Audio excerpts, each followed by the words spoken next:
Good morning guys. चलिए start करते हैं 8 अप्रैल के इम्पोर्टेंट करंट अफेयर्स। आज का हमारा पहला क्वेश्चन है, राष्ट्रीय हस्त निर्मित दिवस कब मनाया जाता है? तो यह दिवस एक वार्षिक उत्सव है जो अप्रैल के पहले शनिवार को मनाया जाता है और इस बार अप्रैल का पहला शनिवार 6 अप्रैल को पड़ा है, तो इस क्वेश्चन का ऑप्शन भी सही होगा। और यह दिन हस्त निर्मित सामान बनाने वाले कुशल व्यक्तियों को सम्मान देने और उनकी सराहना करने और पहचानने के लिए समर्पित है। आगे देखिए, नेशनल हैंडमेड डे, इसकी थीम है हस्त निर्मित उत्पाद खरीदे, बाई ए हैंडमेड प्रोडक्ट। आगे देखिए, अप्रैल के इम्पॉर्टेंट डेट्स हैं, इन्हें एक बार रिवाइज करते हैं। तो 1 अप्रैल को हम उत्कल दिवस मनाते हैं जिसे उड़ीसा दिवस भी कहते हैं, और 2 अप्रैल को विश्व ऑटिज्म जागरूकता दिवस मनाते हैं जिसकी थीम है 2024 में एम्पावरिंग ऑटिस्टिक वॉइसेस। और 4 अप्रैल को खाद्यान्न जागरूकता दिवस मनाते हैं और इसकी थीम है प्रोटेक्टिंग लाइफ बिल्डिंग पीस। और 5 अप्रैल को राष्ट्रीय समुद्री दिवस मनाते हैं और जिसकी थीम है navigating the future safety first. अगला क्वेश्चन देखते हैं, डीआरडीओ उड़ीसा के चांदीपुर के समान एक नया प्रशिक्षण केंद्र कहाँ पर बना रहा है? तो डीआरडीओ हथियारों के प्रशिक्षण के लिए एक नया केंद्र बना रहा है। अभी कुछ दिन पहले डीआरडीओ ने अग्नि प्राइम मिसाइल का प्रशिक्षण किया उड़ीसा के चांदीपुर में, तो इसी तरह का प्रशिक्षण केंद्र अब वह वेस्ट बंगाल में बना रहा है। और वेस्ट बंगाल में कहाँ पर? तो जुनपुट गांव में। अब देखिए, डीआरडीओ इसकी फुल फॉर्म है defence research and development organisation. इसको इस्टेब्लिश किया गया 1958 में और इसका हेड क्वार्टर है न्यू दिल्ली में और इसके चेयरमैन है समीर वी कामत। अगला क्वेश्चन देखते हैं, हाल ही में किसे एनसीडीएफआई का अध्यक्ष चुना गया? तो national cooperative dairy federation of India limited के अध्यक्ष बने हैं मिनेश शाह, तो इस क्वेश्चन का ऑप्शन भी सही होगा, मिनेश शाह। अगला क्वेश्चन देखते हैं, हाल ही में सुप्रीम कोर्ट ने किस अधिनियम को असंवैधानिक घोषित करने वाले इलाहाबाद उच्च न्यायालय के फैसले पर रोक लगा दी है? तो 22 मार्च को इलाहाबाद हाई कोर्ट ने उत्तर प्रदेश मदरसा शिक्षा बोर्ड अधिनियम 2004 को असंवैधानिक और साथ ही धर्मनिरपेक्षता का उल्लंघन घोषित किया। अब इस पर सुप्रीम कोर्ट ने रोक लगा दी है, तो इस क्वेश्चन का ऑप्शन डी सही है, उत्तर प्रदेश शिक्षा बोर्ड अधिनियम 2004।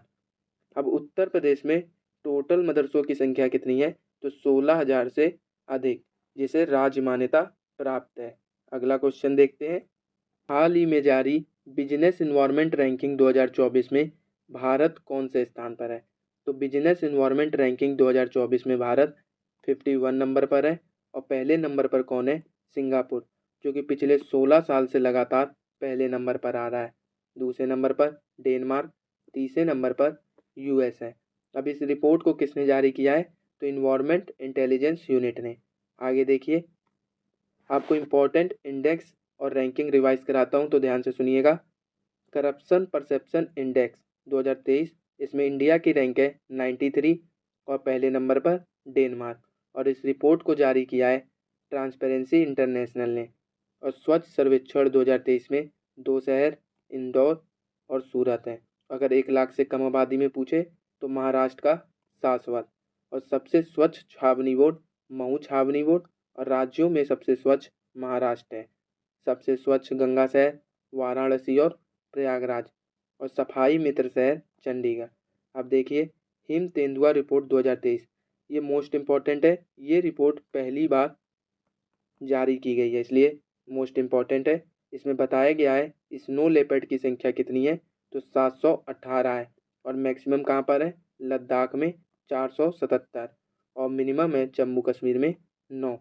और Tom Tom traffic index ranking 2023, इस रिपोर्ट से पता चला है कि सबसे ज़्यादा ट्रैफिक किस शहर में लगता है। तो इसमें पहले नंबर पर लंदन है जहाँ पर सबसे ज़्यादा ट्रैफिक लगता है, और इसमें इंडिया का बेंगलुरु छठे नंबर पर है। आगे देखिए, लोकतंत्र सूचकांक 2023 में इंडिया की रैंकिंग 41 है और नॉर्वे कितने नंबर पर है? पहले नंबर पर है, और इस रिपोर्ट को जारी किया है इन्वायरमेंट इंटेलिजेंस यूनिट ने। वैश्विक बौद्धिक संपदा सूचकांक 2024 में इंडिया 42 नंबर पर है और पहले नंबर पर यूएस है, और इस रिपोर्ट को जारी किया है यूएस चैम्बर ऑफ कॉमर्स ने। लैंगिक असमानता सूचकांक 2022, इसमें भारत की रैंक है 108 और पहले नंबर पर है डेनमार्क, और इस रिपोर्ट को जारी किया है यूएनडीपी ने। मानव विकास सूचकांक 2022, इसमें इंडिया की रैंकिंग 134 और पहले नंबर पर स्विट्जरलैंड। आईक्यू एयर, जिसमें बताया गया कि किस देश की हवा सबसे खराब है, वर्ल्ड एयर क्वालिटी इंडेक्स 2024। तो बांग्लादेश की हवा सबसे खराब है।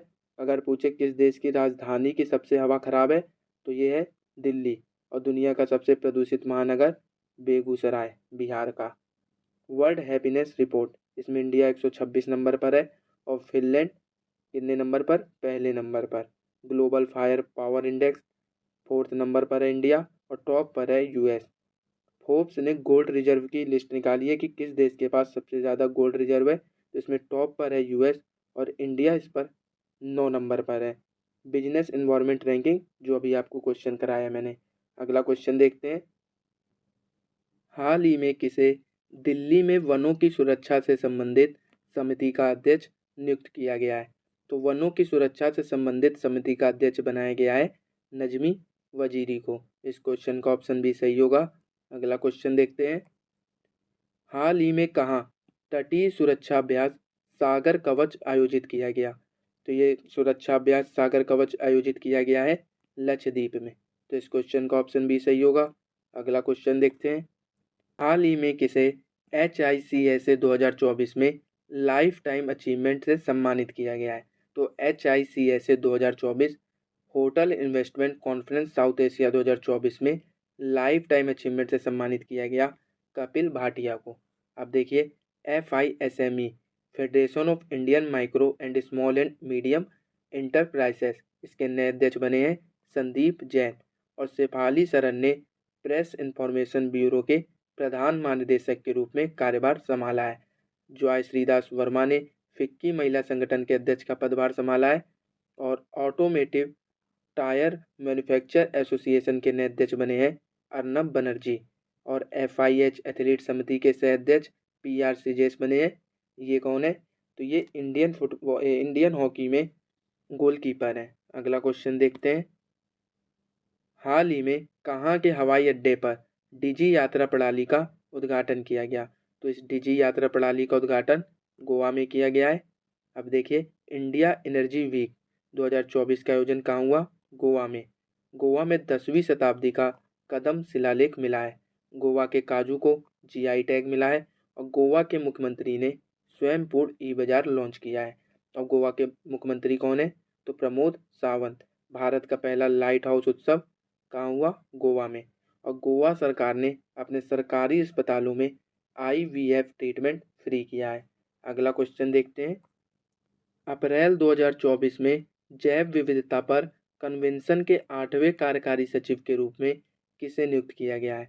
तो संयुक्त राष्ट्र के महासचिव एंटोनियो गुटेरेस द्वारा सुश्री एस्ट्रेड सोमेकर को जैव विविधता सम्मेलन का कार्यकारी सचिव नियुक्त किया है। इस नियुक्ति से एस्ट्रेड सोमेकर CBD की 8वीं कार्यकारी सचिव बन जाएंगी और इस पद पर आसीन होने वाली वह जर्मनी की पहली व्यक्ति होंगी। तो इस क्वेश्चन का ऑप्शन डी सही है, एस्ट्रेड सोमेकर। अगला क्वेश्चन देखते हैं। हाल ही में अमेरिका और किस देश ने AI की परीक्षण सुरक्षा पर समझौता किया है? तो ये समझौता किया है अमेरिका और ब्रिटेन ने। अब ये समझौता क्यों किया है? तो जानकारी साझा करने के लिए। कैसी जानकारी? तो दोनों देश AI मॉडल और सिस्टम से जुड़ी क्षमताओं और AI के जोखिमों के बारे में जानकारी साझा करेंगे। अब देखिए, अमेरिका ने भारत को 31 प्रीडेटर ड्रोन बेचने की मंजूरी दी है। स्टार्टअप फंडिंग वैश्विक रैंकिंग 2023 में अमेरिका शीर्ष पर रहा। और भारत और अमेरिका के बीच संयुक्त अभ्यास जिसका नाम है वज्र प्रहार, ये कहाँ पर हुआ? मेघालय के उमरोई में। फिनटेक यूनिकॉर्न के मामले में USA शीर्ष पर रहा। भारत के बाहर डॉक्टर भीमराव अम्बेडकर की सबसे बड़ी प्रतिमा का अनावरण कहाँ पर हुआ है? अमेरिका के मैरीलैंड में। और भारत के बाहर दुनिया के सबसे बड़े हिंदू मंदिर का उद्घाटन न्यू जर्सी में किया गया। अगला क्वेश्चन देखिए। हाल ही में किस देश ने राष्ट्रमंडल खेल 2026 की मेजबानी से इनकार कर दिया? तो सिंगापुर ने राष्ट्रमंडल खेल 2026 की मेजबानी से इनकार कर दिया है। तो इस क्वेश्चन का ऑप्शन सी सही है। अब देखिए, सिंगापुर से रियल टाइम प्रेषण के लिए प्रमुख यूपीआई ऐप्स सक्षम हुए हैं। सिंगापुर के चांगी हवाई अड्डे को विश्व के सर्वश्रेष्ठ हवाई अड्डे का खिताब मिला है। इसको चांगी हवाई अड्डे को। अब देखिए, भारतीय मूल के थर्मन षणमुगरत्नम ने सिंगापुर के राष्ट्रपति चुनाव के लिए अर्हता अर्हता प्राप्त की है। यूपीआई ने सिंगापुर के साथ मिलकर क्रॉस बॉर्डर कनेक्टिविटी लॉन्च किया है। आगे देखिए, तो दोस्तों ये थे आज के इम्पोर्टेंट करंट अफेयर्स जो कि एग्जाम के पॉइंट ऑफ व्यू से इम्पोर्टेंट थे। अगर आपको क्लास पसंद आई हो तो वीडियो को लाइक कीजिए, सब्सक्राइब कीजिए और शेयर कीजिए और बेल आइकन को जरूर दबाइएगा ताकि वीडियो अपडेट आपको सबसे पहले प्राप्त हो। और ये रहा आपका लास्ट क्लास में पूछा हुआ क्वेश्चन, इसका आंसर देखते हैं। हाल ही में एक वाहन एक फास्टैग नियम कब से लागू हुआ? तो ये लागू हुआ है 1 अप्रैल 2024 से। आगे देखिए, तो ये रहा आपके लिए क्वेश्चन, इसका आंसर आप कमेंट बॉक्स में दीजिएगा। तो हाल ही में अमेरिका और किस देश ने एआई की परीक्षण सुरक्षा पर समझौता किया है? इसका आंसर आप कमेंट बॉक्स में दीजिए। और अगर आपको इस क्लास की पीडीएफ चाहिए तो आप हमारे टेलीग्राम चैनल को ज्वाइन कर सकते हैं। यहाँ से आपको पीडीएफ मिल जाएगी। टेलीग्राम चैनल का लिंक डिस्क्रिप्शन में है।